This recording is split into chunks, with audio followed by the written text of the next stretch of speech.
On your marks, set, walk. To the uninitiated, the term race walking may seem like a contradiction.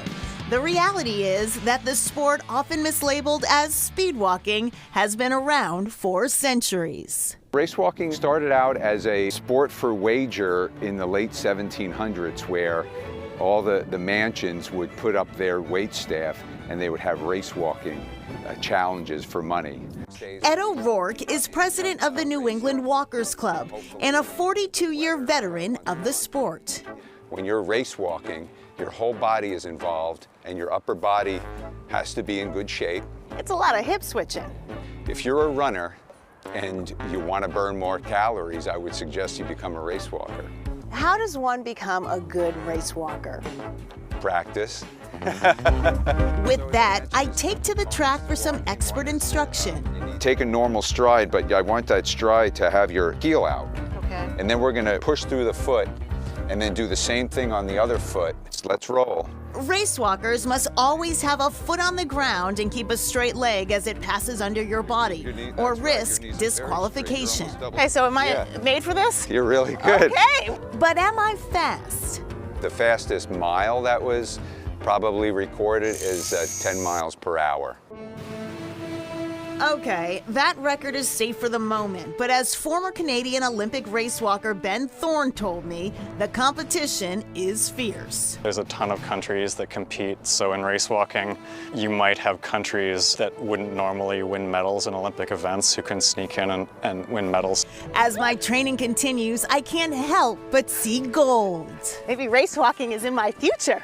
But first, I'll have to beat out talented young race walkers like Megan Allen. My goal is to make Team USA. My coach, one of my first races, he gave me a Team USA jersey and he said, you're gonna wear this until you can get one of your own. So I'm still working to pay him back. Walkers with longer legs, do they have more of an advantage? As long as you're determined, you'll be able to get there.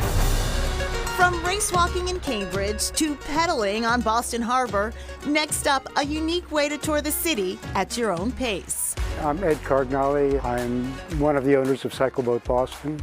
People can come on board. They can pedal as much as they like, as little as they like.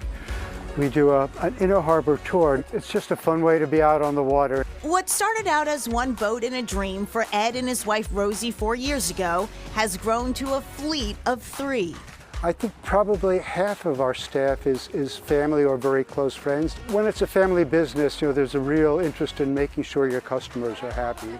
My wife, Rosie, is really popular with the passengers. The boat's paddle wheel is people-powered, but if you're pedaling for speed, you may be missing the point. The normal pedaling speed is about 4 knots. It tends to be more of a socializing event. But at 4 knots, we can get really close to the shore, so our passengers can interact with some of the people on shore. They can see these really interesting historic sites close up. And I think we're about one of the only boats that actually does that. For a complete change of pace, we hit Long Wharf, where we find the iconic anchor of a different fleet, Boston Harbor City Cruises' Codzilla. Codzilla is a thrill ride on the water. So we're going 45 miles an hour, doing spins and stops. And there's also a lot of really loud music going on, so it's just a whole adventure experience. Chronicle first boarded Codzilla when the boat started thrilling riders in 2008. And there's no secret to why it's still going strong. Look at it. It's, it just looks like fun to get on it. And everybody wants to get wet in the summer and have a fun wild ride. Hey, how are you? With no further ado, I hit the deck where I meet Captain Adam and head out. Look at that. This is gorgeous out here. But when it's time to go fast, I take my seat. I'm ready. And Codzilla does not disappoint.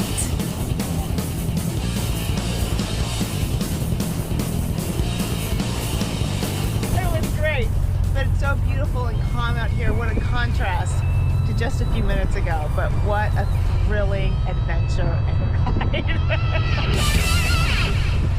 It was fun, and they tell us the trick to staying dry or maybe just a little less wet on Codzilla is to sit up front. The boat goes so fast that the front lifts out of the water, pushing those big waves toward the back. And I will share with you that the boat does go so fast that the fake eyelashes I was wearing, sometimes we wear them on TV, blew right off because of the wind and the speed. So, as for Psycho Boston, they recently added a fourth boat to their fleet named the Boston Patriot. Still